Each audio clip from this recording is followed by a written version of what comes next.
שלום וכיף שהצטרפתם אלינו לעוד פרק של הברין סיסטר מארחת. אני מיכל דוברובינסקי, ביום אני חוקרת מוח במעבדה, ובלילה אני מנגישה לכם מדע, כי אני באמת מאמינה שמדע, כמו אהבה, זה כוח שיש לו יכולת מאוד גדולה לגרום לנו להרגיש נורמליים ולהכיר את עצמנו טוב יותר. היום בפרק אנחנו מארחים את דוקטור נעמי זינגר המדהימה, שהיא חוקרת מוח ומוזיקה במכון סגול לתפקודי המוח, וחוקרת במערך הנוירוכירורגי של בית החולים איכילוב. המטרה שלה זה להבין איך מוזיקה משפיעה על החוויה הרגשית שלנו, ומה קורה במוח כשכל הדבר הזה קורה. אז אנחנו הולכות לצלול לשיחה על מוזיקה ומוח, ושתדעו שהיא הייתה המנחה הראשונה שלי, והיא אישה שהיא שמש של בן אדם, אז הולכת להיכנס לכם עכשיו שמש הביתה, שתדעו, איפה שאתם מאזינים עכשיו תהיה שמש. אז שיהיה פרק נעים. אנחנו בפרק הקוזי של העונה, גם בגלל מזג האוויר, גם בגלל שאנחנו כאן עם תה, וגם כי האורחת שלנו היום היא דוקטור נעמי זינגר, גם חוקרת מוזיקה ומוח, גם חוקרת במערך הנוירוכירורגי בבית החולים איכילוב, וגם המנחה הראשונה שלי. אני הגעתי אלייך במצב שעם ביטחון עצמי די מרוסק. באמת, כאילו הייתי כזה, וואי, סליחה שאני נושמת, אם אפשר רגע לקבל משהו לחקור. ואת כזה, כן, בטח, כאילו, יאללה, קחי חלקת אלוהים, תחקרי אותה, בוא נעשה כיף. ומשהו בזה שנעמי הייתה כזה בן אדם ראשון תכלס מתוך האקדמיה שלמדתי ממך לחקור, וזה שהאמנת בי, אז לא פרשתי בכל מיני צמתים שממש יכולתי לפרוש בהן, וגם עוררת בי את האהבה למקצוע. וכעת, זה כיף לשמוע. את כאן, פידחתי אותך עם מה זה. כן, כן. בסדר גמור. אבל זה היה הדדי. ההנאה הייתה הדדית. ההנאה הייתה הדדית. כן. אז אנחנו היום בפרק הולכות לדבר על מוח ומוזיקה. אני רוצה לשאול אותך שאלה. כן. מה הקטע האבולוציוני סביב מוזיקה? למה אנחנו נמשכים בכלל לדבר הזה של מוזיקה? כי אנחנו נמשכים לכל מיני דברים בחיים שיש להם עבורנו לפעמים ערך הישרדותי. נגיד אוכל, אנחנו נמשכים עליו בקטע הישרדותי, זה דבר שאנחנו צריכים אותו כדי להתקיים. מיניות, אנחנו נמשכים לזה כדי להתרבות. יש כל מיני אלמנטים בחיים שאנחנו כזה, I need that. מוזיקה היא דבר שאנחנו נמשכים עליו, שמעורר בהמון המון אנשים תחושה של שמחה ועוררות ורצון לשמוע, ואני תוהה, למה? שאלה מעולה. שאלה שהעסיקה המון חוקרים, כאילו, בתחום של אבולוציה של המוזיקה. זה לא בדיוק התחום שלי, אבל זה משהו באמת מאוד מסקרן, אז אני ככה אסכם קצת מה שאני יודעת. בגדול באמת את צודקת, כאילו, אי אפשר לאכול מוזיקה, אי אפשר להתרבות עם מוזיקה וכולי,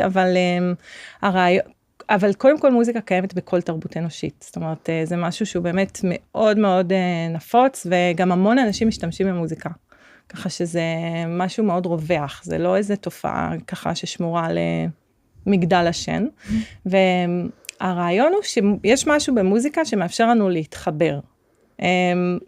זה אחד הרעיונות המובילים בעצם, שנגיד לצורך העניין, נגיד רעיון אחד זה שכשהחברה בעצם הלכה וגדלה, אז אי אפשר היה כבר לתקשר לדוגמה דרך דיבור, או נגיד אי אפשר היה לעשות גרומינג, כאילו ממש לגעת לצורך העניין בצאצאים במגע, כאילו אז נגיד לצורך העניין מוזיקה, אחד הרעיונות זה שהיא כמו מאפשרת גרומינג ווקלי, כאילו אנחנו, מה זה גרומינג? זה כאילו הטיפוח הזה שעושים בין מטפל למטופל. יצירת קשר כזה? ליצירת קשר. שרק דרך הכל, כאילו באיזשהו רימוט, מה שמאפשר נגיד להתנהל מול עוד מספר של אנשים או צאצאים. נגיד רעיון אחר, זה הרעיון של באמת זה מאפשר איזושהי לכידות קבוצתית כזאת, זאת אומרת, משהו גם בקצב, גם בשירה לדוגמה, מחול, פעם בעצם ריקוד ומוזיקה היו אחד, אז משהו בחיבור הזה, משהו במוזיקה שמאפשר בעצם להתחבר ולייצר איזשהו קוהיז'ן חברתי. וגם אני חושבת שהאנתרופולוג דני נווה מדבר על זה, שהשילוב של מוזיקה ושל ריקוד היה לוקח חלק בכל מיני טקסים שבטיים, שהיה מכניס את השבט למצבי טרנס, שהיו גם מחברים אותם לתשדורות מסוימות שהם היו מקבלים, וגם היה מכין אותם לקראת קרב פוטנציאלי, כאילו מכניס אותם לאיזה flow state. כן. כן, וגם שירה יכולה לעזור לאנשים להסתנכן בעוד, נגיד, כשהם יוצאים לציד, או נגיד בעבודות לייבר מסוימות, זאת אומרת, זה גם נגיד אחד ההסברים. הסבר אחר זה הנושא באמת של הטיפוח, זאת אומרת, הקשר בין מטפל, בין נגיד אם לתינוק שלה, יש את הנושא הזה של שירה, כאילו את החיבור הזה. וגם עוד דבר, נגיד דווקא תיאורטיקן אחר בשם סטיבן פינקר, שהוא דיבר בכלל על זה שמוזיקה היא כמו אודיטורי צ'יזקייק, כאילו כמו עוגת הגבינה האודיטורית. מה זה אומר? זה אומר שבעצם, כאילו, כמו שעוגת גבינה, הרי זה לא משהו יש לו איזשהו ערך הישרדותי, נכון, בפני עצמו, אבל זה שכלול של משהו שהוא כן אדפטיבי, כאילו שזה בעצם הרצון למתוק, לעוד אנרגיה וכו'. אז מוזיקה זה משהו, זאת אומרת, בהשאלה, היא בעצם איזושהי אדפטציה, או איזשהו שכלול של דברים שאנחנו היינו צריכים בעבר גם כן. זאת אומרת, אולי זיהוי תבניות לדוגמה, אולי באמת הנושא הזה של קשר, זאת אומרת, אני צריכה לחזור ולראות בדיוק איזה מהתכונות הוא ככה דיבר עליהם, אבל האודיטורי צ'יזקייק מאוד נחרט לי בראש. אז השאלה הבאה, שנראה לי שנגזרת מזה, זה על איזה מערכות במוח מוזיקה עובדת. כי אני, כשהייתי אדם תמים לפני שהגעתי למעבדה, אני חשבתי שמוזיקה זה גירוי שבעיקר עובד על חוש השמיעה, משמע במוח הוא יעבוד על אזורי שמיעה. ואז הגעתי אלייך, ואת אמרת, רגע, בעצם מוזיקה מפעילה הרבה מאוד אזורים במוח, שהם ממש לא רק אזורים של שמיעה, אלא מפעילה ממש אזורים שונים שפועלים בעת ובעונה אחת. האם זה נכון? נכון מאוד. אוקיי, מה קורה שם? קודם כל, אני אוהבת לקרוא למוזיקה נוירוסטימולטור אודיטורי, והאמת, מי שטבע את המונח הזה זה פרופסור ניר גלעדי, זיכרונו לברכה, שבעצם היה מי שככה לקח אותי תחת חסותו באיכילוב, אחרי שחזרתי מהפוסט-דוקטורט, כי הוא מאוד האמין במוזיקה ובכוח שלה, הוא נוירולוג, היה נוירולוג בכיר באיכילוב, ויחד רצינו לרקום חלומות, היה לנו חלום, איך אנחנו נשתמש במוזיקה, ככה להתמודד עם דמנציה. ומבחינתו הוא ככה ראה את זה כמו באמת איזה גירוי עצבי כזה, אודיטורי, שאני גם אגיד שהאנושות באמת שכללה לאורך שנים רבות. זאת אומרת, ובאמת מחקרים מראים שכשאנחנו מקשיבים למוזיקה, וכמובן שאנחנו גם יוצרים מוזיקה, יש קונצרט של אזורים, אז כמובן אזור השמיעה. אבל מעבר לזה יש אזורים שקשורים לדוגמה בתנועה. זאת אומרת, גם כאשר כמובן אני רוצה עכשיו לצורך העניין לנגן בכינור, אז אני צריכה לתכנן איזה צליל, מה התנועה, להקשיב לאותו צליל, לתקן את התנועה בהתאם, זאת אומרת גם קשרים בין אזורים, אבל גם כשאני שומעת מוזיקה בצורה פסיבית לחלוטין, ואני רק מאזינה לקצב, אז רואים שאזורים של תנועה, או יותר נכון של תכנות תנועה, נכנסים לפעולה, כולל ממש אזורים די עמוקים במוח, אזורים של זיכרון, כשאנחנו מאזינים למוזיקה, גם תוך כדי, יש לנו נגיד זיכרון עובד, אנחנו שומעים איזושהי תבנית, התבנית הזאת חוזרת, משתנה, אז יש לנו איזשהו זיכרון עובד שכל הזמן פועל. אנחנו נדבר הרבה על זיכרונות, כי זה נושא שמעסיק הרבה אנשים, מוזיקה וזיכרונות. אז גם כמובן, באמת היא יכולה לעלות בנו זיכרונות, וכאן נכנסות מערכות אחרות לפעולה. המוזיקה גם לצורך העניין מרגשת אותנו, כמובן זה נושא המחקר העיקרי שלי, אז כל מערכות שקשורות בעיבוד רגשי, גם רגש וגם הנאה, או גמול, שזה מערכות של מערכת ה-reward.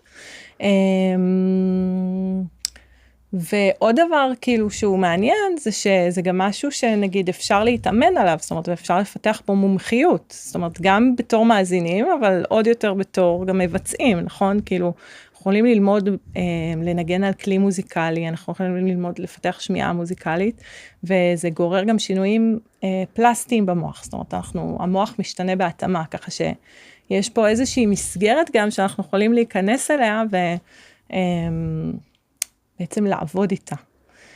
וכמובן, שכחתי, אבל כל האזורים פרפרונטליים, כאילו ככה יותר מתקדמים אבולוציונית נקרא לזה, שהם מיוחדים ומאוד מורחבים אצל בני האדם, אז גם הם מתגייסים בהאזנה למוזיקה. אפילו כמו אזורי שפה כאלה, נגיד כשיש לנו הפרה של איזושהי ציפייה מוזיקלית, או כשמשהו נגיד יוצא מהסולם, אז אפשר לראות ממש התגייסות של אזורים שכמו אזורים שנגיד מגיבים לשפה. נגיד אם עכשיו אני אגיד פתאום תפוח, בלי קשר כאילו נגיד סמנתי למה שאמרתי קודם, אז אנחנו נראה את האזורים האלה מתגייסים בתגובה נגיד להפתעה הזאת, והאזורים בצד הימני של המוח, נגיד התעוררו בתגובה להפרות כאלה לדוגמה. להפרות של ציפיות מוזיקליות במהלך ההאזנה. כן, כן, מה שפותח לנו פתח, נגיד גם לחשוב על הקבלה או שוני בין נגיד עיבוד של שפה לעיבוד של מוזיקה.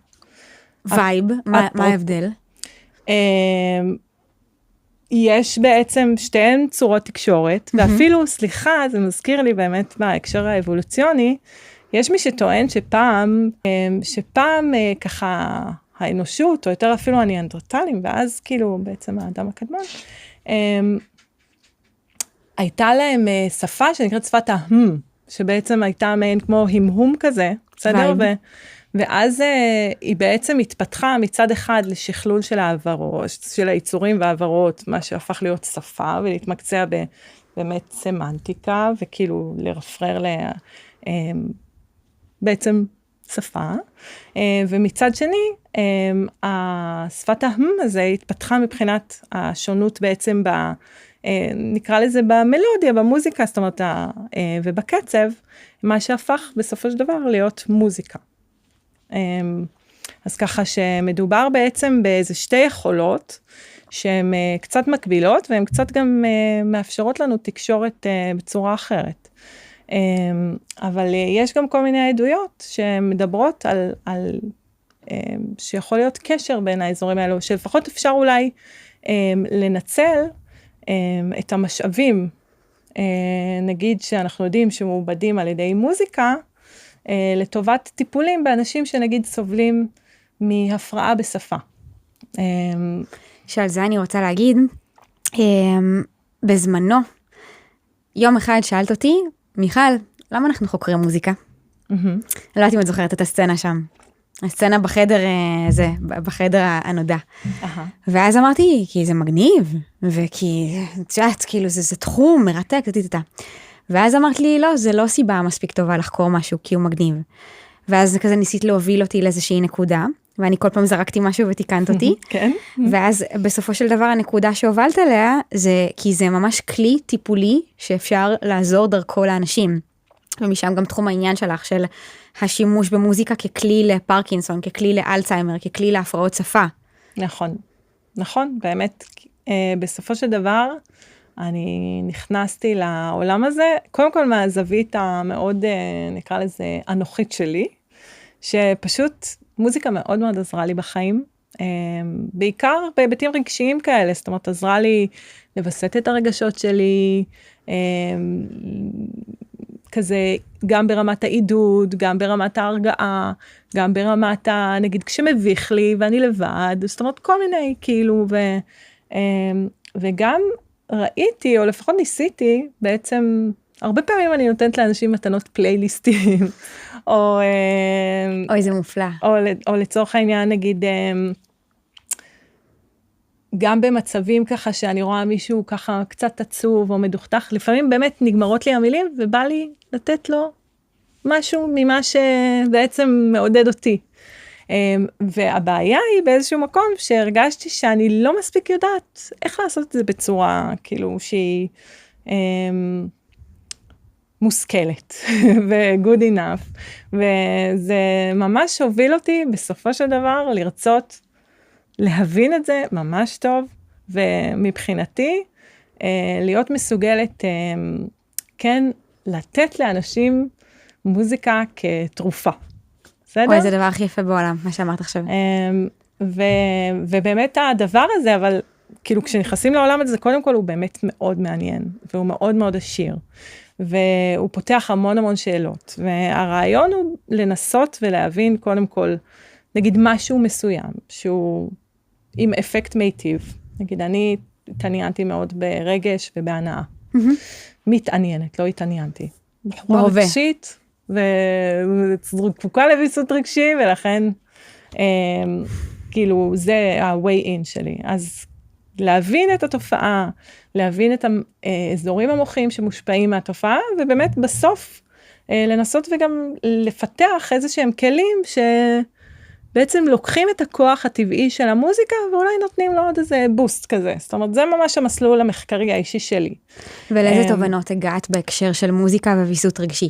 אני רק אגיד לפני, שכאילו נגיד הייתה לי כאילו השראה מאוד גדולה, בכנס הראשון שהלכתי אליו של התחום, שאני יודעת שאולי כאילו יש מי שחושב כזה, אוקיי, מוזיקה נשמע איזוטרי, מוזיקה ומוח, עוד יותר איזוטרי, אבל יש ממש קהילה של אנשים, כאילו שמתכנסים פעם ב3 שנים, ואפילו גם יותר, אבל יש כנס כזה גדול בתחום, זה נקרא נוירומיוזיק, ואני זוכרת שהגעתי אליו פעם ראשונה, הייתי סטודנטית ממש טריה, ואף לי המוח, וראיתי שם נגיד בין השאר כל מיני סרטונים, ונחשפתי לדברים שהשפיעו על האופן חשיבה שלי, כי נגיד היה שם איזה מישהו שקוראים לו גוטפריד שלאוג, שהוא שלאוג, בלי עין הרע, שלאוג.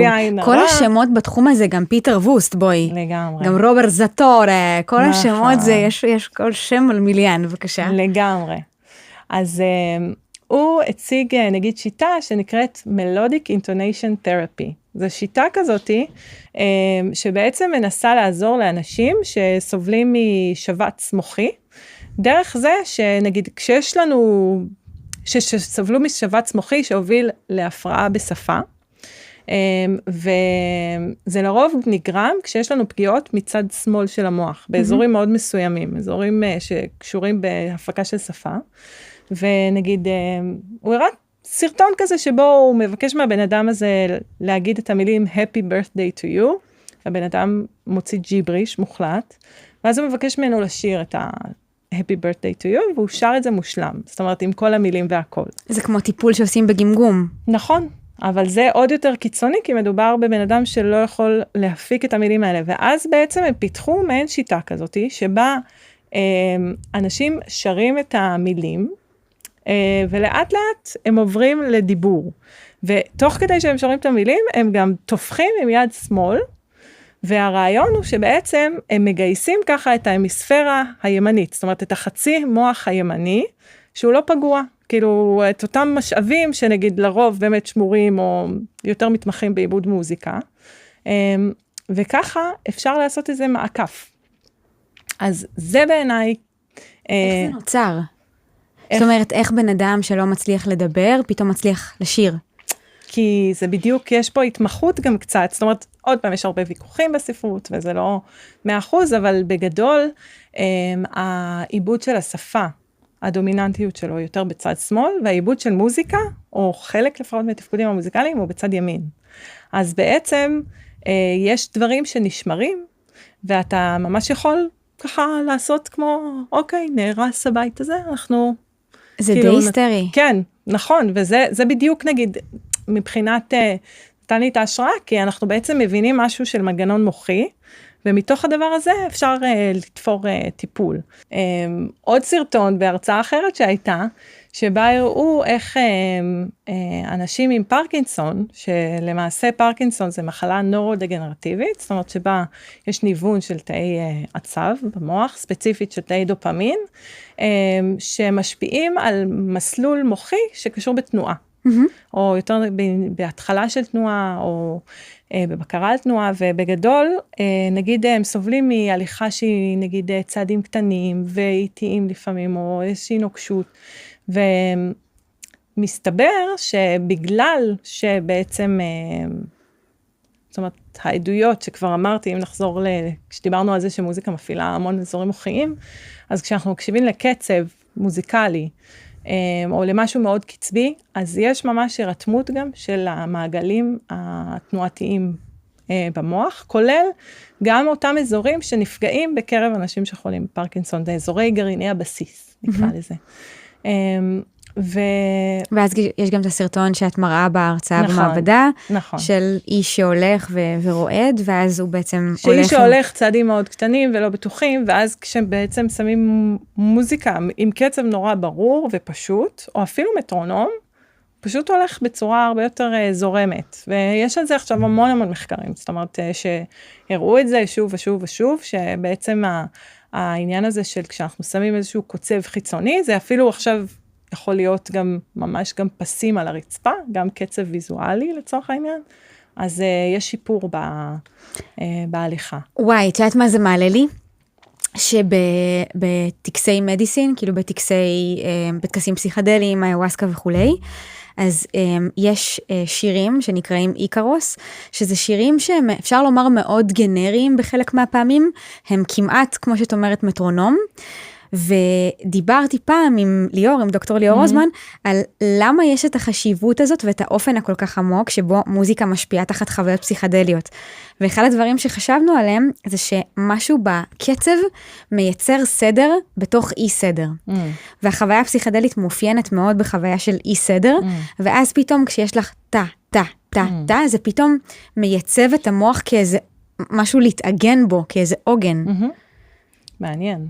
דרך אגב, באופן אסוציאטיבי, אני אגיד שממש אפשר לראות גם מהידוד של זה במוח. זאת אומרת, אפשר לראות שנגיד, כמובן שאנחנו שומעים משהו שהוא קצבי בתדר מסוים, בתדירות מסוימת, אנחנו נראה עלייה בתדירות הזאת במוח, זאת אומרת, באותה תדירות. ויש מחקרים שעכשיו, לא יודעת, אולי יש קצת ויכוחים בספרות, עד כמה אפשר לשחזר אותם או לא, אבל שגם כשאנחנו מאזינים לקצב מדומיין, זאת אומרת שאנחנו נגיד, תשמעי קצב, נגיד כל 4 פעימות, אבל את תדמייני נגיד איזשהו דגש בפעימה השנייה, את תראי הדהוד לאותו דגש, גם כשאין אותו מבחינת הגירוי עצמו, זאת אומרת, גם במנותק מזה. ככה שהמוח שלנו גם נכנס לסיפור, כאילו ממש נכנס לקצב, וזה גם פותח דברים מעניינים, זאת אומרת, כל מיני יישומים מעניינים, ובאמת יש תחום שלם שהוא כבר ככה חורג מהקצב למקומות של, אם שמעת על binaural beats, כאילו... מה הקטע של זה? זה גם מתחבר לשאלה שהרבה צופים, מאזינים, עוקבים, whatever, שאלו, על איזה מוזיקה טובה ללמידה, וזה שהרבה אנשים מדווחים שדווקא לשמוע משהו רפיטטיבי, אני אחד האנשים שמדווחים, משהו רפיטטיבי, ממש עוזר להתפקס בלמידה. ואז מה עוזר להתרכז, ומה הקשר בין מוזיקה וריכוז? כן, אז נגיד ספציפית ה-binaural beats האלה, מה שקורה זה ממש כמו איזשהו טריק פיזיקלי כזה, שלוקחים וצריך לשמוע את זה בשתי האוזניים, ואז אם אנחנו בעצם שומעים באוזן אחת סאונד בתדירות X, ובאוזן השנייה סאונד בתדירות X פלוס כך וכך הרץ, במוח שלנו יעשה החיסור הזה, ויהיה איזשהו הדהוד, בתדירות הזאת של ההפרש בין שתי האוזניים. שאיך זה מרגיש בחוויה? זה מרגיש קצת כזה, לפעמים כאילו טיפה כזה, כמו פליקרינג, כזה פליקרינג של משהו שאת שומעת, קצת מרצד כזה. כמו לדים, רק באודיטורי. נגיד, כן, זה אמור להיות חלק כזה, אבל אני כאילו שומעת, ואז נגיד יש כל מיני תדירויות, ואז אנחנו נכנסים לעולם בעצם מדבר על כך שיש נגיד תדירויות שונות שהן באופן מאוד גס ומאוד גדול מייצגים מצבים מנטליים שונים, שכאילו נגיד אם אנחנו נגיד לצורך העניין ככל שהתדירות של גלי המוח היא איטית יותר, אנחנו נגיד ניתה למצב כזה יותר פחות מעורר. נגיד אנחנו יודעים את זה שבמצבים של שינה יש גלי מוח מאוד איטיים, במצבים שאנחנו דראוזי יש גלי מוח קצת יותר מהירים, בערנות הם כבר קצת יותר מהירים וכולי, ונגיד אני חושבת שמייחסים לגלי בטא לדוגמה, שזה גלים בתדירות של בין 13 ל-30 הרץ, נגיד כאילו אלה הגלים כזה של הפוקוס, כך אומרים.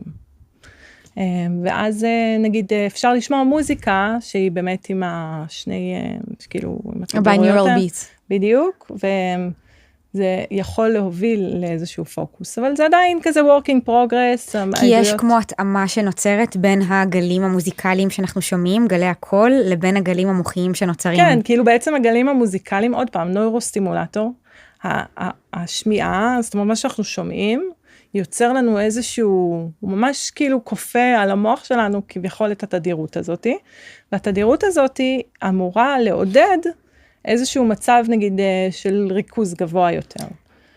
זה להיט, כאילו, את אומרת שבאזורים בעצם שקשורים, נגיד, לשמיעה, כן? אז הגלים המוחיים מסתנכרנים עם הקצב ועם התדירות של הגלים של המוזיקה. כן, כן. זה היסטרי. כן, זה מגניב מאוד. כאילו, וואו, ובעצם זו הסיבה שמוזיקה מסוימת, למשל ביינורל ביטס, יכולה לשפר ריכוז. כאילו ביינורל ביטס זה כבר טריק ששמים מלבישים על המוזיקה, זה לא ממש מוזיקה בפני עצמה, זה כמו איזה משחק אקוסטי כזה, אבל כן, זאת אומרת,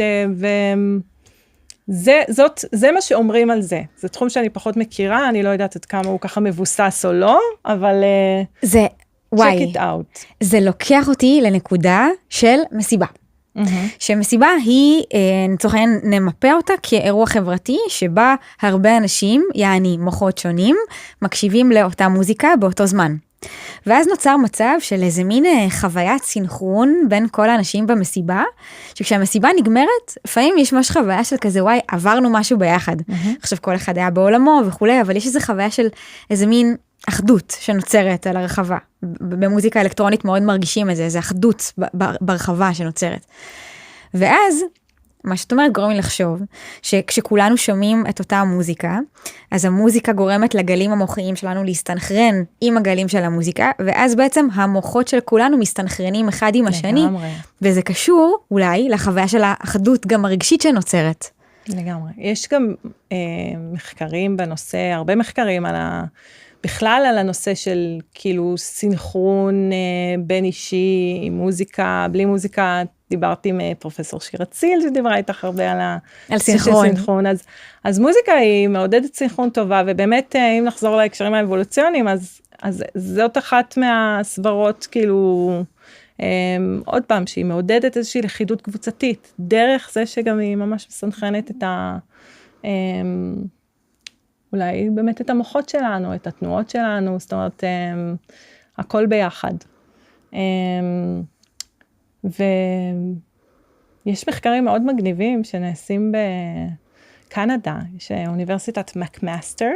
מקמאסטר, ויש להם שם, כן, יש להם שם מעבדה כזאת, שהם ממש, הם קוראים לה Live Lab, שהם כזה יצרו כמו מעבדה משוגעת כזאת, יש להם כמו אולם כזה, שהם יכולים לעשות ממנו לפעמים אולם קונצרטים, ולפעמים כאילו ממש מקום של מסיבות כזה, ויש שם מלא מלא מלא אפשרות למדוד מדדים, נגיד מדדים של תנועה, מדדים של מוח, מדדים של דירוגים רגשיים, של פיזיולוגיה. וייב שהם מחוללים מסיבה מחקרית, כן. ואז מכניסים אנשים לתוך המסיבה כנבדקים, כן. עם סריקה מוחית ומדדים פיזיולוגיים, ובודקים מה המוזיקה עושה להם? כן, אז סריקה מוחית, אני חושבת שזה יותר מאתגר, אני חושבת שהם גם עשו, אבל נגיד באמת מדדים של תנועה, כאילו עם סנסורים כאלה של מצלמות, מדדים פיזיולוגיים, כן, ונגיד סתם משהו, איזה אנקדוטה, איזה מחקר שגם מתקשר אולי לאחת השאלות שעלו,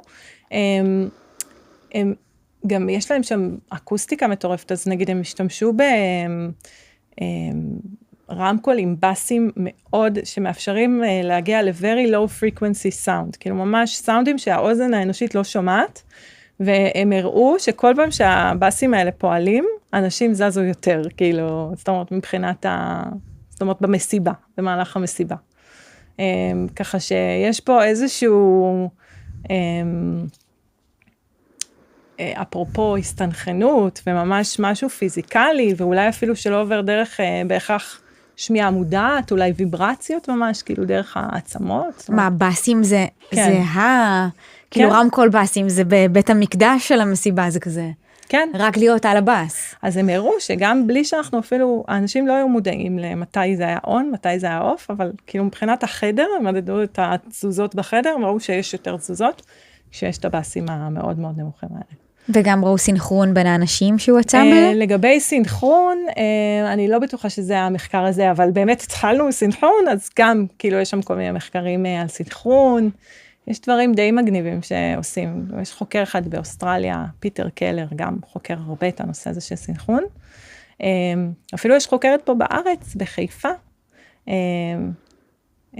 קוראים לה טלחן רבינוביץ', והיא חוקרת או חקרה את הקטע של, נגיד, היא יצרה כל מיני מצבים של, נגיד, שילדים מסונכנים ביניהם, נגיד, באמת הודות כאילו תפעול ממש אקספרימנטלי עם מוזיקה, ומי שהיה מסונכן יותר, נגיד, הראה יותר helping behavior, התנהגות של עזרה. זאת אומרת, ברגע שאנשים היו מסונכרנים אחד לשני, ילדים. בגלל המוזיקה שהייתה במרחב, אז הם גם עזרו אחד לשני יותר. כן. אני לא זוכרת אם זה היה ממש מוזיקה, או תנאי אפילו יותר בסיסי כזה של קצב, אבל כאילו, או ממש שיצרה כזה, מעין תנאי של פעם אחת הם מסונכנים, ופעם אחת הם לא מסונכנים, אבל הבוטום ליין היה שההתנהגות של הסינכרון גם היה לה איזשהו output חיובי יותר. התנהגותי. כן, כן. אני רוצה לקחת אותנו למקום, תכלס לאחד משני מקומות שתבחרי, כי שניהם אמרת ורציתי לסלול איתך. כן. אחד, דיברת על גם המשיכה שלך לאזורים של מוזיקה, ככלי שעוזר לביסות רגשי, כן. אז גם לדבר על זה, וגם על המקום של מוזיקה וזיכרונות. מה בא לך לשוט? נראה לי נלך לרגשי, כאילו, לרגשי. לנושא של ההנאה, שלא דיברנו על זה, האמת. על מוזיקה ורגשות. כן, מוזיקה ורגשות, שזה כאילו בעצם נושא המחקר שלי, איתו התחלתי את הדרך, כי באמת מאוד מאוד סקרן אותי, איך יכול להיות שצלילים, בלי שום באמת ערך, רק צלילים יכולים לעורר בנו באמת תחושות של הכי היי, הכי לואו, כאילו, ומה בעצם אנחנו רוצות להגיד על זה? יש המון דברים להגיד על זה, אבל... נראה לי, לאן שדמיונך לוקח אותך זה נדיר. אז אני אתחיל בזה שבעצם בדוקטורט שלי, בהתחלה הסתכלנו יותר והתעניינו בשאלה של האם בכלל, פשוט מה קורה במוח כשאנחנו מקשיבים למוזיקה ואנחנו מתרגשים ממנה, ואיך אנחנו יכולים, כן. איך מודדים את ההתרגשות? נגיד, איך יודעים שבן אדם מתרגש, הוא מדווח על זה במדד כלשהו? זהו, אז כאילו יש לנו שילוש קדוש כזה, לי במחקר, יש כזה שילוש שהוא, אני חושבת שהוא מאוד משמעותי. אחד זה ההתנהגות, אנחנו רוצים להבין איך הבן אדם, את החוויה, איך הבן אדם חווה את המוזיקה, או נגיד היבט מסוים במוזיקה. אז פה באמת לקחנו קבוצה של אנשים, ונתנו להם להאזין למוזיקה, והם באמת דירגו איך המוזיקה גורמת להם להרגיש מבחינת נעימות ועוררות, כאילו שזה שני צירים מאוד משמעותיים כשאנחנו מתעניינים בעולם הרגש, שביחד, ביחד הם יכולים, יש תיאוריות פסיכולוגיות שאומרות שיכולות לצייר את כל מגוון הרגשות על החיתוך של עוררות ונעימות. נגיד, לא נעים ועוררות נמוכה, זה יכול להיות עצב, נכון. ולא נעים ועוררות גבוהה, זה יכול להיות חרדה. נכון. או כעס. או כעס. כן. אוקיי. זה כבר לוקח אותנו לתיאוריות של רגש, באמת זה היה משהו שהתעניינתי בה בדוקטורט, אבל נפליג מעל זה. קטלוג רגשות. כן, על הנושא הזה של איך אנחנו מתרגמים משהו שהוא יש פה, איזשהו משהו נורא בסיסי, של הנעים לי, לא נעים לי, אני מעורר, לא מעורר, ואיך זה בעצם פוגש את הקונספט של התיוג הזה של הרגש, כאילו, אני מפחד, אני כאילו, שזה כבר יכול להיות יותר הבניה של סמנטיקה ותרבות, אבל לצורך העניין נשארנו פשוטים באמת ברמה הנורא הבסיסית הזאת. הדבר השני באמת זה להבין מה קורה במוח תוך כדי, אז האנשים האלה לפני שהם נתנו לנו את הדירוגים, הם קודם היו בתוך ה-MRI, בעצם סריקת MRI תפקודית, האזינו למוזיקה,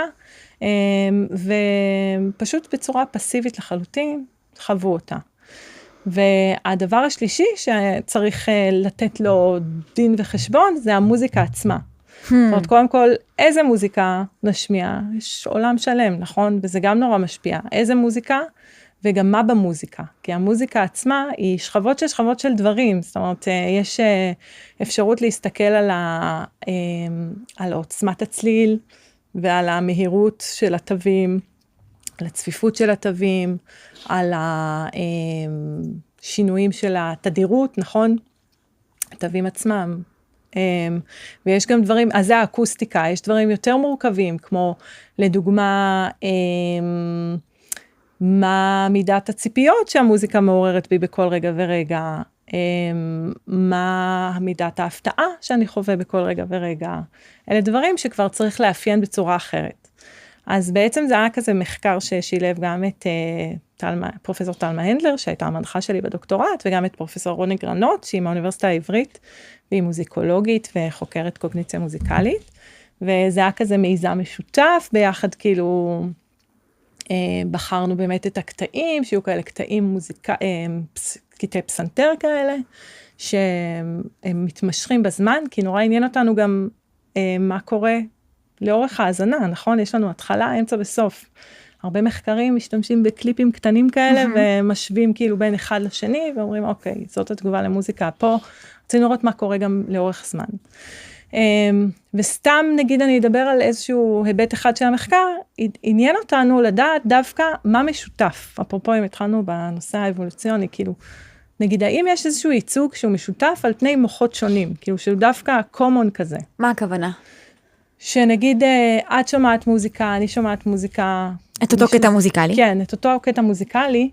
האם משהו במוח שלנו, מעבר לאזורי השמיעה, עוקב בצורה דומה אחרי מעבד את החוויה הרגשית המוזיקלית באותה צורה.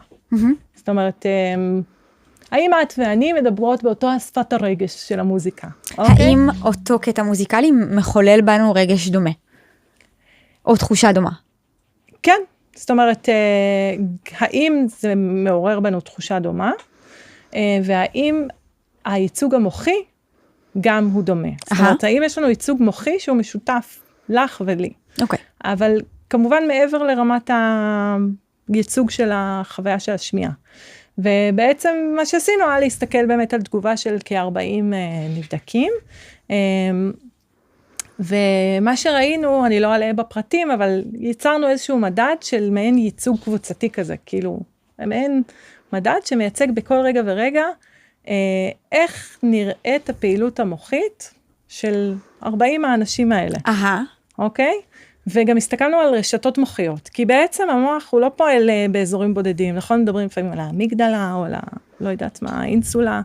בסוף האזורים האלה הם פועלים ביחד, כרשתות. כתזמורת. פועלים כתזמורת, עם במוזיקה, עסקינן. נכון, אז בעצם מה שהסתכלנו, חיפשנו רשתות של אזורים מוחיים, בזמן ההאזנה למוזיקה, והיו כל מיני רשתות שהתקבצו להן יחדיו. רשת אחת הייתה הרשת של אזורים לימביים. ממש כל החבר'ה היה האמיגדלה, עם האורביטו-פרונטל קורטקס, היה גם שם את הוונטרל סטריאטום, זאת אומרת, ממש אזורים שאנחנו יודעים, אזורים די קדומים, וגם אזורים אולי יותר מפותחים. שעם מה מזוהה המערכת הלימבית שלנו? בעצם ספרי לקהל הצופים שלנו, מה זה המערכת הלימבית למעשה? היא מזוהה עם עיבוד רגשי. עם עיבוד רגשי. עם זיכרונות והרגשות שנלווים אליהם. כן, גם. ובעצם הרשת הזאת, קודם כל פעלה ביחד בזמן ההאזנה למוזיקה, והייצוג המוחי ברשת הזאת, המשותף, היה בקשר עם התגובה הרגשית למוזיקה. זאת אומרת, אפשר היה לראות מעין שהרשת הזאת היא בקשר עם איך שאנשים דיווחו שהם מרגישים. אולי אני אנסח את זה אחרת. זאת הייתה הרשת שבעצם ייצגה את המידע הרגשי במוזיקה.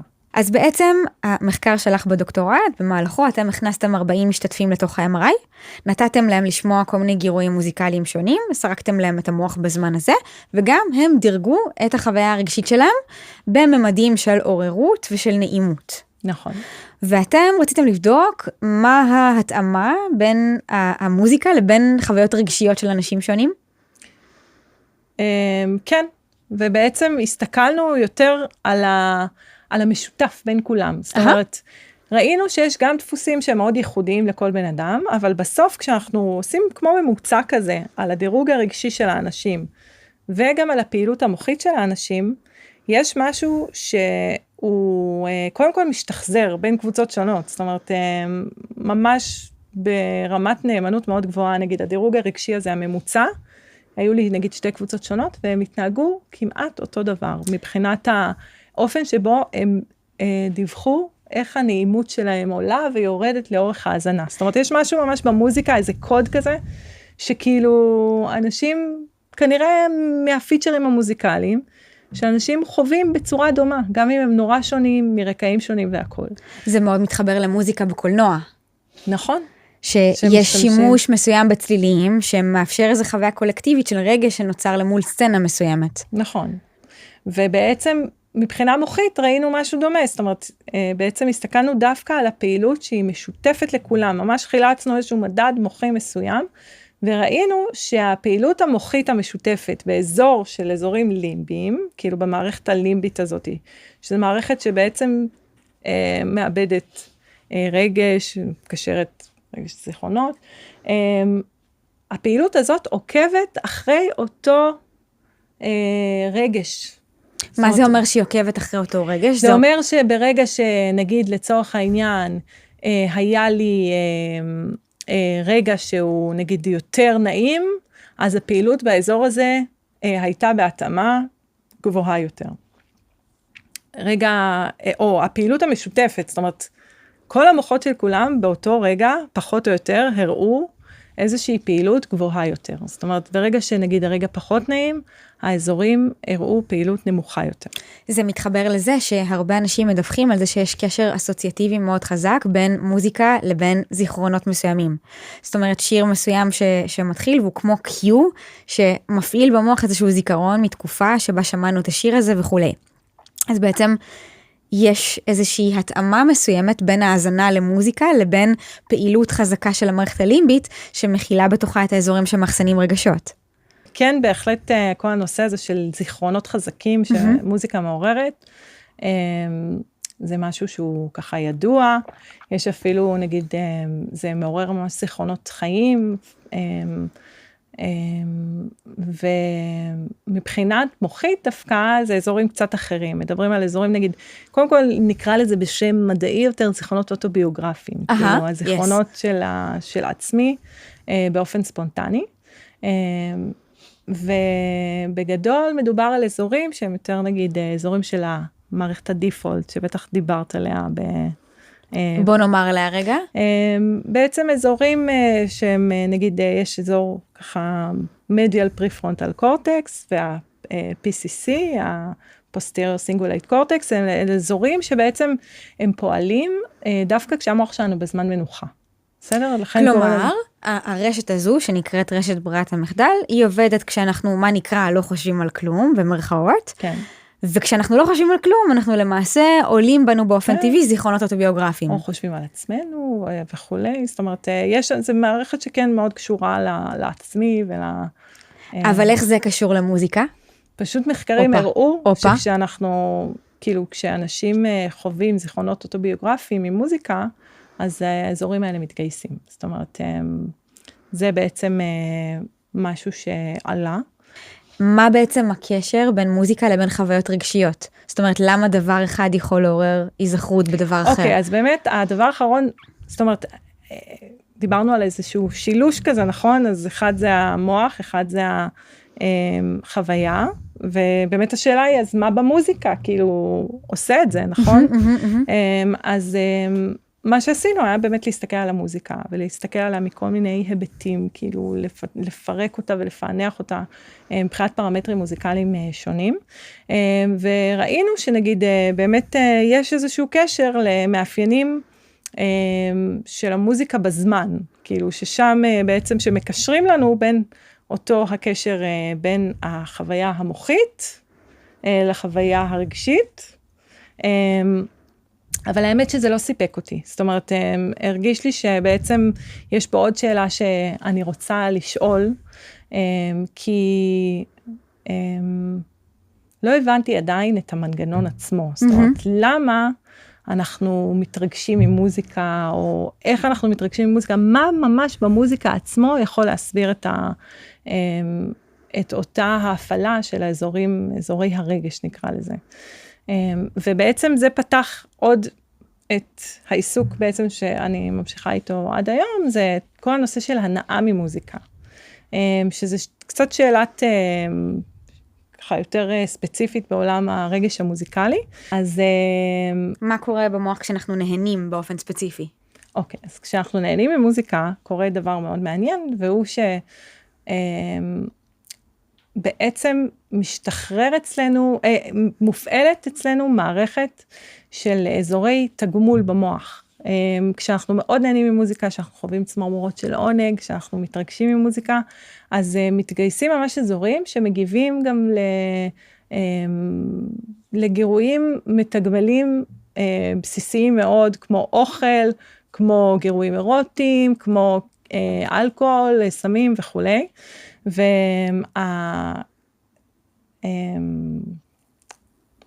כאילו זה מעניין איך זה קורה. זאת אומרת, מה בעצם יכול להיות המנגנון האפשרי, ופה זה מביא אותי גם לפרופסור רוברט זטורה, שהיה המנחה שלי בפוסט-דוקטורט. פרופסור רוברט זטורה, בבקשה. כן, שהוא בעצם אבי התחום בערך של כל הנושא של מדעי המוח המוזיקליים. שאת אשכרה הלכת ועשית פוסט-דוק אצל אבי התחום. נכון. שזה ברס רצח. כן, זה היה ממש מבחינתי הגשמת חלום, שככה נעצתי לי מתחילת הדוקטורט, והוא בעצם הראה גם את כל את זה שמערכת התגמול פועלת כשאנחנו נהנים ממוזיקה, ושמשתחרר דופמין וכולי, ואחת התיאוריות של למה זה קורה, דיברה על נושא של פרדיקציות, של ציפיות ושל הפרת ציפיות, שאולי יצא לך לדבר על זה כבר, אבל הרעיון הוא שבעצם המוח שלנו כל הזמן מייצר ציפיות, ובעצם ככה זה די האופרציה הבסיסית שלו, ושהמטרה שלו היא כל הזמן להפחית את הטעות. זאת אומרת, בעצם הוא כל הזמן משווה, מייצר ציפיות, ומשווה בין הצפוי למצוי, זאת אומרת, למה שנקלט לנו בחושים, וכשיש מיסמץ', שיש איזושהי טעות, אז הדבר הזה עובר הלאה. והמוח מעדכן את התחזיות שלו. את התחזיות, ויש בזה משהו מלמד, יש בזה משהו מתגמל, והרעיון הוא זה איזשהו מנגנון נורא נורא בסיסי במוזיקה, ובעצם זה לא שכאילו זה משהו שככה דיברו עליו רק מהזמנים האלה, זה ממש משחר ימי הפסיכולוגיה של המוזיקה, שההפתעות האלה הם משהו שככה מעורר אצלנו רגש. אז אנחנו רצינו אבל לבדוק את זה בצורה אמפירית, ובאמת לקחנו את אותם הנתונים שדיברתי עליהם מהדוקטורט, והסתכלנו על ההיבט הספציפי הזה של הפתעות מוזיקליות, ושם ראינו שכאשר אנחנו בעצם מאזינים להפתעות מוזיקליות, ממש בודדנו רגעים שבהם המוזיקה מפתיעה, לעומת רגעים שהיא פחות מפתיעה. שזה דבר אמפירי ממש, זאת אומרת, לקחתם מוזיקאים וסימנתם את הרגעים שהם מפתיעים, נכון. מבחינתם בהגדרה של מה זה אומר מפתיע מוזיקלית. נכון. הסתכלנו על הרגעים המפתיעים לעומת הרגעים הלא מפתיעים, וראינו שבאמת יש כמה אזורים שככה נכנסים לפעולה בתגובה להפתעות. אחד זה אזור השמיעה, which is not surprising, כי בעצם יש לנו פה איזשהו mismatch, האודיטורי מקבל איזושהי הפרה של ציפיות, ושולח איזשהו אות שיש פה הפרה. יש עוד אזור שנקרא anterior insula, שזה אזור שקשור במערכת של בולטות, כאילו של הפניית קשב, זאת אומרת שקשור לאירועים רגשיים או בולטים. שזאת מערכת הסליאנס, טוב, המערכת הסליאנס חוזרת בפרקים רבים, אבל היא בעצם מסמנת לנו מה בולט כרגע. בדיוק. והנציג האחרון, המכובד, זה הוונטרל סטריאטום, שזה בעצם חבר במערכת הגמול, כן. בדיוק.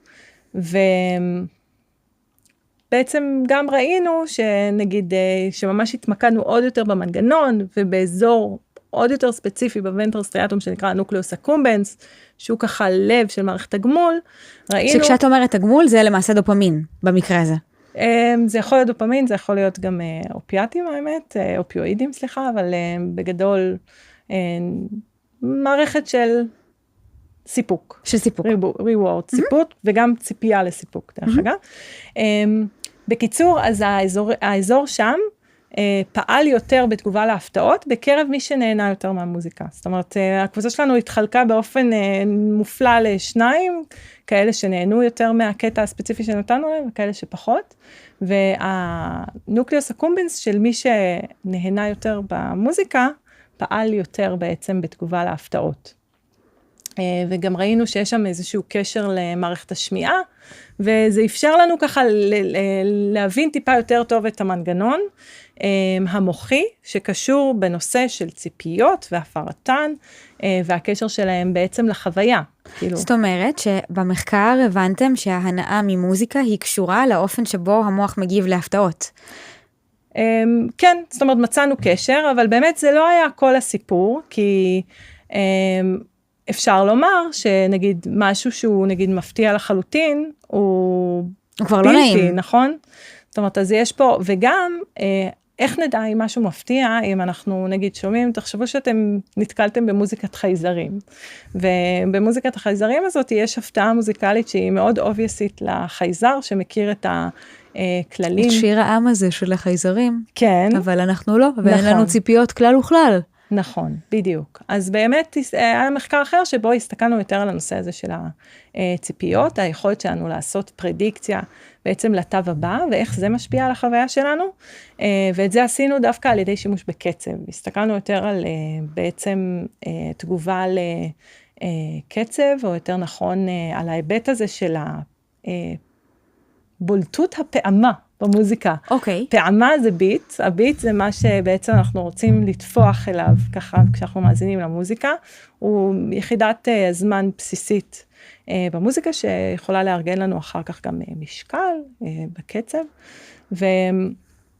ובעצם כדי לחלץ את המדד הזה, לקחנו את אותם 20 מוזיקאים, זה רוני גרנות הובילה את הצד הזה, והם התבקשו לתופף לקצב של המוזיקה שהשמענו בעצם לאותם נבדקים ב-MRI, וביקשנו מהם את הדירוגים הרגשיים, והטיפוף הזה לקצב שימש אותנו כדי לחלץ מדד סופר פשוט, שממנו בעצם עמדנו בכל רגע ורגע, עד כמה אותו רגע צפוי מבחינת מתי יבוא הצליל הבא. ואת זה עשינו על ידי זה שסכמנו, לקחנו חלונות מאוד צרים של 100 מילי שניות, ושאלנו כמה מהטאפס היו על אותם 100 מילי שניות. וזה יצר בסופו של דבר איזשהו תיאור רציף בזמן, של מקומות שבהם היו 0 אנשים שישבו על הביט הזה, והיו גם מקומות של 15 אנשים שישבו בדיוק על אותו חלון. אז תני לנו את המסקנה של זה, ואת הקשר של זה להנאה ממוזיקה. אז מה שראינו זה שהיה קשר חיובי בין זה לבין הנעימות של המוזיקה, זאת אומרת, ככל שהאזור היה יותר צפוי, או ככל שהרגע היה יותר צפוי. ככל שהביט ניתן היה לעמוד בביט באופן ספציפי. כן, אז ככה היה יותר מהנה. או יותר נעים. מה שאומר שאנחנו כן צריכים איזושהי מידה של certainty, איזושהי מידה של יכולת בכלל לייצר את המודל, כדי ליהנות בסוף מהמוזיקה. וואי, אז זה מחבר לי 2 נקודות שונות שאמרת. כי מצד אחד, את באה ואומרת, הפתעות מוזיקליות זה דבר שמעורר עניין, זה מעורר תחושה של עונג, וזה חלק מהמאפיינים שקשורים להנאה ממוזיקה. זאת אומרת, כשהתחזית על המוזיקה לא דומה למה שהקלט מהחושים משדר באותו רגע, זה רגע שבו יש הפתעה מוזיקלית, זה רגע שבו מערכת התגמול מופעלת. מצד שני, את אומרת, ברמת הביט, ברמה הבסיסית ביותר של הביט, דווקא כשאנחנו מצליחים לחזות את הביט, זה גם כן מקושר לחוויה של הנאה ממוזיקה. אז כאילו כמו, זה נשמע, כאילו המוח אוהב כשהוא עומד בקווי המתאר, כאילו יש לו את קווי המתאר של ההבנה של החוויה המוזיקלית, אבל מה שקורה on top of that, כאילו בתוך ההרמוניה ועוד רכיבים במוזיקה, שם המוח אוהב להיות מופתע. זאת השערה מעניינת, כאילו שעוד צריך לבדוק כאילו את האינטראקציה, אבל האמת שהסיפור הוא לא עד הסוף, כי באמת אני תיארתי את זה בצורה פשוטה, שככל שיותר צפוי, אנחנו יותר נהנים, אבל האמת שיש פה... יש פה עקומת סיוע הפוכה. שיש פה איזה סוויט ספוט כזה, זאת אומרת, אנחנו צריכים שזה גם לא יהיה משעמם מדי, אנחנו לא יכולים לגלוש לשם. ופה כבר אנחנו נכנסים לעולם של מנגנון מוחי, שאנחנו לא נחפור בו יותר מדי, אבל הרעיון הוא שבעצם התגובה שלנו להפתעות היא ממושכלת על ידי עד כמה התחזית שלנו מדויקת, עד כמה התחזית שלנו היא precise, אוקיי? וזה מה שקובע העניין הזה של הפרדיקטביליות לצורך העניין של הביט. כאילו, אם אני במקום שאני יודעת בדיוק מה הולך לקרות, ויש לי הפתעה, אז יש לי פה משקול די גבוה, זאת אומרת, ההפתעה תקבל הרבה משקל כדי, ותקבל איזושהי בולטות. אבל אם אני במקום מאוד לא צפוי, אז הדיוק שלי הוא נמוך, אז כשהוא פוגש את ההפתעה, אז ביחד, כאילו, זה האימפקט שאנחנו אחר כך נסתכל עליו, כשאנחנו מסתכלים על החוויה המוזיקלית. זאת אומרת, על השילוב, על האינטראקציה הזאת שבין הפתעה, לבין הפרסיז'ן של הפרדיקציה. אני אתרגם את זה, כאילו מה שאמרת גם מקודם, לגבי המוזיקה של החייזרים, כן. ניקח את זה ונדבר על זה בשפת הג'אז. כן, אז אם נכון. נגיד אני שומעת מוזיקה ג'אז מאוד מאוד מורכבת, שזו מוזיקה שאני לא מבינה לצורך העניין, אז היכולת של המוח שלי לעשות בכלל תחזיות על המוזיקה הזאת היא מאוד מורכבת, כי המוח כזה מתקשה להתמצא בתוך הדבר הזה. אז יהיה למוח שלי קשה בכלל לזהות הפתעות בתוך הדבר הזה. בעוד שמוזיקה שהיא בסוויט ספוט לצורך העניין, שבה המוח שלי מסוגל לייצר תחזיות ומסוגל לזהות הפתעות, זה יהיה גם קשור למידת ההנאה המוזיקלית שלי מזה. כן, אפילו יש מי שטוען שהסוויט ספוט הזה הוא נובע מהשילוב שבין המידת דיוק של התחזית לבין מידת ההפתעה. וזה ביחד נותן לנו כאילו את אותו מקום, שאם אני במקום שאני בערך יודעת לצפות, אבל גם בערך לא, ויש לי בערך כאילו רמה בינונית של הפתעות, ביחד זה נותן לנו איזושהי רמה אופטימלית כזאת של... להבדיל ממני ממטרה, שאני יודעת לצפות ממש ממש טוב את מה שהולך לקרות ביצירה המוזיקלית, אבל אין לי בכלל הפתעות, ואז הנאה מאוד נמוכה, או מוזיקה שהיא מאוד מאוד מורכבת, ואז יש מלא מלא הפתעות, אבל קשה לי לצפות משהו, ואז ההנאה היא נמוכה. זאת אומרת, צריך להיות איזשהו בלנס, בין עד כמה המוח מרגיש על זה, ויודע לחזות את הציפיות, שהן מושפעות גם מהתרבות שגדלנו בה, ומאוד הרבה דברים, לבין היכולת להיות מופתע. נכון. ורק נעשה איזה, כאילו בא לי עוד איזה, כאילו, על ההפתעות. מלח על הקרמל, ממה הציפיות האלה מושפעות בעצם? אז בגדול יש ספר שהוא ככה, האורים והתומים של דיוויד יורון, נקרא Sweet Anticipation, ונגיד, שם מדברים על כמה וכמה סוגים של ציפיות או הפתעות, נגיד, יש לנו את ההפתעה הזאת שנובעת מאיזושהי למידה סטטיסטית, כאילו אנחנו בעצם נחשפים לאיזושהי תרבות מסוימת, לאיזושהי סטטיסטיקה של הסתברות של מתי יעבור, מה הסיכוי שיהיה מעבר בין דו על סמך מוזיקה ששמענו בחיים. בדיוק, על סמך מוזיקה ששמענו בחיים, ולכן בעצם אנשים שהם בתרבויות שונות, הרגישות שלהם תהיה שונה, מערכת ציפיות שלהם תהיה שונה, וההפתעות בהתאם. יש גם ציפיות שהן דינמיות, שיכולות להיבנות ממש כשאנחנו מאזינים, זאת אומרת, יש פאטרנים כאלה שאנחנו לומדים תוך כדי, וגם זה יכול להפתיע אותנו. זאת אומרת, גם ציפיות שהן לאורך כל שנות חיי, בין אם זה בהשפעה תרבותית, המוזיקה ששמעתי כתלות במקום שבו אני חיה, בין אם זה המשפחה, המוזיקה ששמעתי בבית, מה שנקרא פיליפ קירקורוב, מוזיקה בערוץ זה סתם, או מוזיקה או שהתחזיות שנבנות תוך כדי ההאזנה עצמה, בלייב. כן, לגמרי, גם לבנות בלייב, כאילו אנחנו כל הזמן עם הזיכרון עבודה שלנו והכל. יש כמובן ציפיות שנבנות על סמך זה שאנחנו מכירים את היצירה, נכון? כאילו אז גם ממש זיכרון ממשי של אותו הקטע, גם יכולות להיכנס פה לסיפור. אז נגיד, זה סוג נוסף של ציפייה. אז יש כל מיני ציפיות שיכולות להיבנות מכל מיני סוגים. אוקיי, טוב, אנחנו יכולות להמשיך זמן רב. כן, לא דיברנו על הנורופידבק, ולא דיברנו על הנורוכירורגיה באמת, אבל הזמן שלנו... תני לנו 2 דקות של דיזרט, כן. על הנוירוכירורגיה, ובכך אנחנו נסגור את הפרק. כן, אז עכשיו באמת אני עובדת עם דוקטור טל שחר, במחלקה הנוירוכירורגית, ביחידה להסרת גידולי מוח, ובעצם שם יש אתגר מאוד גדול ברצון לשמר תפקודים מוחיים, ולהסיר כמה שיותר מהגידול.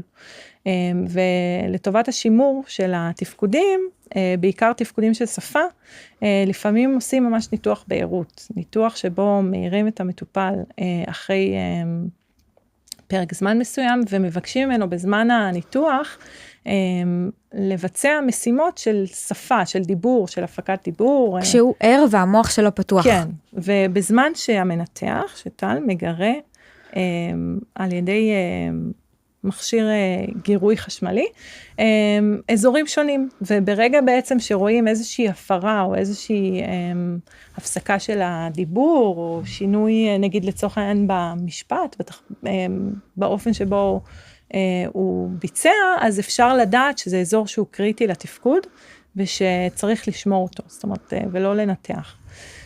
ואנחנו בעצם מתחילים למפות גם תפקודים של מוזיקה, או תפקודים יותר של קצב, במסגרת מחקרית כמובן כרגע, עם כל מיני, עם המחשבה שבעצם קצב, יש בו גם איזושהי חפיפה לתפקודים אחרים, לתפקודים של שפה לדוגמה. אנחנו רוצים לראות בעצם מה מידת החפיפה, שגם זה יכול לענות לנו על שאלות מדעיות מאוד מעניינות, אבל גם יכול לפתוח אולי פתח, לעשות מיפוי תפקודי, באמצעים שהם נגיד, יכולים להיות נגיד נגישים למי שלא יכול לבצע את התפקוד השפתי המלא.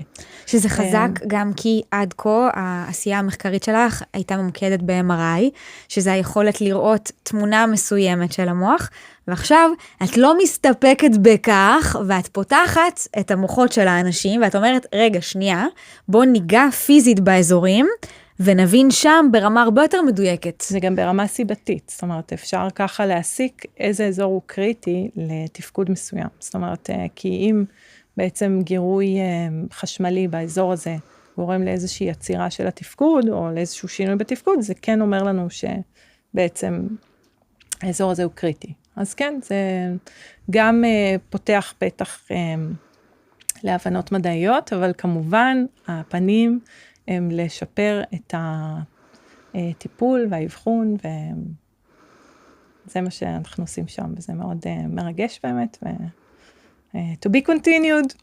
שזה באמת כמו שלימדת אותי, שמדע עושים לא כי זה מגניב, אלא כי זה יכול לעזור. ובעצם המיקוד של העשייה שלך, וגם של המושקעות שלך בתוך הדבר הזה, הוא מתוך כמה שזה יכול להיות בעל השפעה ממשית על חיים של חולים קליניים. נכון. חוץ מזה שמוזיקה זה דבר שהוא הורסם. נכון. כזה. תודה רבה. תודה רבה. הכי כיף איתך. פעם עלייך. תודה. תודה. תודה לכם.